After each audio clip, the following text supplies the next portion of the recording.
അസ്സലാമു അലൈക്കും വറഹ്മത്തുള്ളാഹി വബറകാതുഹു. ബിസ്മില്ലാ അൽഹംദുലില്ലാ. പ്രിയപ്പെട്ട സത്യവിശ്വാസി സുഹൃത്തുക്കളെ, 1000 മാസം തുടർച്ചയായി നന്മയിൽ മുഴുകുവാൻ നമുക്ക് സാധിക്കുമോ?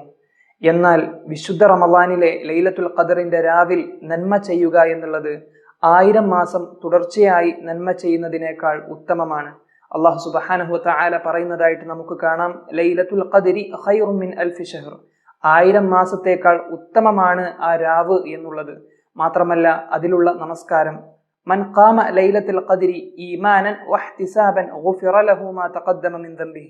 ഈമാനോട് കൂടിയും പ്രതിഫലേച്ഛയോട് കൂടിയും ലൈലത്തുൽ ഖദർ നമസ്കരിക്കുന്നവന് അല്ലാഹു സുബ്ഹാനഹു വ തആല മുൻകഴിഞ്ഞു പോയ പാപങ്ങൾ പുറത്തു കൊടുക്കും എന്നുള്ളതാണ്.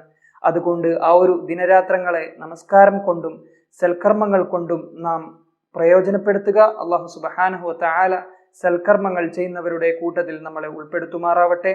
അസ്സലാമു അലൈക്കും വറഹ്മത്തുള്ളാഹി വബറകാതുഹു.